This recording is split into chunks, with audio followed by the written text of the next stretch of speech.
Pusat Penerbangan Angkatan Laut atau Bus Penerbal terbentuk akibat terinspirasi pada kekuatan pertempuran Perang Dunia Kedua, bahwa pertempuran laut akan sangat efektif dan efisien dan memiliki daya penghancur yang dahsyat dengan menggunakan pesawat udara. Pada pasca kemerdekaan Republik Indonesia, kondisi bangsa Indonesia belum stabil karena Belanda dan sekutunya masih mencoba untuk menguasai Indonesia sebagai daerah jajahannya. Angkatan Laut Republik Indonesia atau ALRI sebagai komponen utama Matra Laut pada tahun 1956 membentuk staf penerbangan. Pada tahun 1958, setelah kontrak pembelian pesawat Genet dari Inggris, segera dimulai pembangunan kembali Pangkalan Udara Angkatan Laut Moro-Klembangan, yaitu Pangkalan Udara Angkatan Laut ex-Belanda yang kondisinya rusak parah akibat pemboman hebat pasukan Jepang maupun Sekutu. Selesai di awal tahun 1960 dan pada tanggal 4 April 1960, Kualam diresmikan oleh pejabat Presiden RI atau Perdana Menteri Insinyur Haji Juanda. Pada tanggal 8 Juli 1961, Kepala Staf Angkatan Laut meresmikan pembentukan Skuadron 100 anti kapal selam dengan Mayor Hamami sebagai komandan pertama. Pada masa perintisan penerbangan ALRI, dihadapkan pada ancaman yang cukup berat, yaitu adanya operasi Trikora untuk merebut Irian Barat dan operasi Dwikora, atau yang dikenal dengan konfrontasi Indonesia-Malaysia.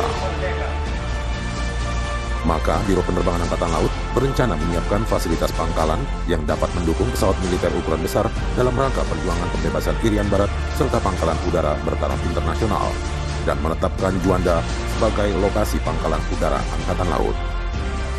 Pembangunan pangkalan udara yang diberi nama Proyek Waru tersebut merupakan proyek pembangunan lapangan terbang pertama sejak Indonesia merdeka. Bersamaan dengan rencana pembangunan pangkalan udara tersebut, di tahun 1961, penerbangan ALRI mendatangkan pesawat-pesawat anti kapal selam yaitu AS-4 Genet dari Inggris dan pada tahun 1962 membeli pesawat amfibi Albatros dari Amerika. Di tengah proses pembangunan pangkalan udara ini, sempat terjadi krisis masalah keuangan, sehingga Presiden Soekarno memberi mandat kepada Waperdam 1 Insinyur Juanda untuk mengatasi masalah ini hingga proyek ini selesai. Pada tanggal 22 September 1963, akhirnya proyek tersebut dapat diselesaikan lebih cepat dari waktu yang ditentukan. Tapi tidak lama setelah itu, pada tanggal 7 November 1963, Insinyur Juanda wafat karena dianggap sangat berjasa atas selesainya proyek tersebut dan untuk mengenang jasa-jasa beliau, maka pangkalan udara baru tersebut diberi nama Pangkalan Udara Angkatan Laut Juanda. Berkat kegigihan dan kerja keras para perintis penerbangan Angkatan Laut, dapat dilaksanakan relokasi pangkalan dari Moro-Klembangan ke Juanda. Setelah melalui proses pembangunan selama 4 tahun, akhirnya pada tanggal 12 Agustus 1964, Lanudal Juanda diresmikan penggunaannya oleh Presiden Soekarno. Sejak saat itu, home base penerbangan Angkatan Laut resmi berpindah ke Lanudal Juanda. Pangkalan Udara Angkatan Laut Juanda adalah satu-satunya pangkalan udara yang dirancang dan dibangun oleh bangsa Indonesia sendiri untuk kepentingan militer pada saat itu. Di tahun 1964 sampai dengan 1968, penerbangan Angkatan Laut kembali membeli beberapa jenis pesawat guna melengkapi kebutuhan penerbangan Angkatan Laut. Selanjutnya pada tahun 1970 sampai 1990-an, beberapa pesawat dihapus dari jajaran pus penerbal dan digantikan menggunakan pesawat udara Nomad N-22, N-24, Kasa NC-212, helikopter Bolko, dan DHC-5 Buffalo, serta beberapa Lanudal dibentuk di Sabang, Tanjung Pinang, Jakarta, Surabaya, Kupang, Manado, Aru, dan Mataram. Penerbangan Angkatan Laut juga membentuk satuan operasional, yaitu Wing Udara 1 dan Wing Udara 2, masing-masing memiliki satuan pelaksana, yaitu Skuadron 100 anti kapal selam, Skuadron 200 latih, Skuadron 400 anti kapal permukaan dan pendaratan pasrat lintas helikopter, Skuadron 600 fungsi dukungan logistik cepat, Skuadron 800 intai taktis dan pengamatan laut, serta Skuadron 700 UAV. Pada masa pengembangan, penerbangan TNI Angkatan Laut telah melaksanakan validasi organisasi, yaitu alibina satuan-satuan penerbangan dari Disnerbal ke dalam Organisasi Pusat Penerbangan Angkatan Laut atau Bus Penerbal.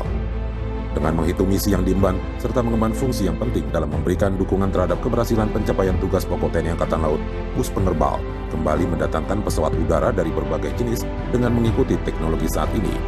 untuk mewujudkan kekuatan minimum essential force, yaitu kemampuan minimal untuk siap menghadapi ancaman di berbagai wilayah negara kesatuan Republik Indonesia dapat dilaksanakan. Oleh karena itu, kesiapan operasional satuan secara optimal dalam suatu kebutuhan sistem senjata armada terpadu atau SSAT, yang merupakan integrasi kekuatan dan sinergi kemampuan dari antara unsur-unsur kapal perang, pesawat udara, marinir, dan pangkalan dituntut untuk selalu siap sedia setiap waktu. Sejak berdirinya, penerbangan TNI Angkatan Laut berperan sebagai kepanjangan tangan atau kesenjataan dan kepanjangan mata atau deteksi bagi KRI yang melaksanakan operasi laut,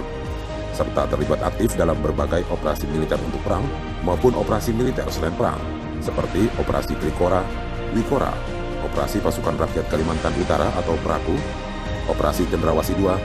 Operasi Seroja, Operasi Merah Putih, yaitu operasi pembebasan KM Sinar Kudus yang dibajak oleh perompak di Somalia,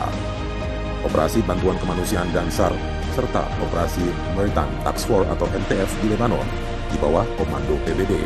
dengan mengirimkan personil dan helikopter onboard KRI sejak tahun 2009. Dalam rangka mewujudkan postur visi penerbangan TNI Angkatan Laut yang kuat, handal, dan profesional, serta dicintai, kini Pus Penerbal terus berbenah diri dan melaksanakan validasi organisasi dengan membentuk Kolat Penerbal, Lanudal Biak, dan Wing Udara 3, dengan berupaya mampu mendukung misi Angkatan Laut, yaitu dalam rangka menegakkan kedaulatan di laut, menjaga keutuhan wilayah negara kesatuan Republik Indonesia, mengantisipasi kemungkinan ancaman kekuatan militer asing, menciptakan dampak penangkalan dan mendukung kebijakan politik luar negeri pemerintah,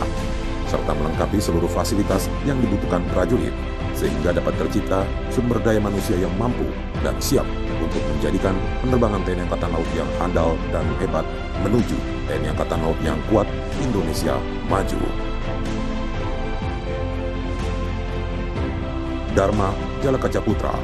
Jalaslevar, Jayamahe.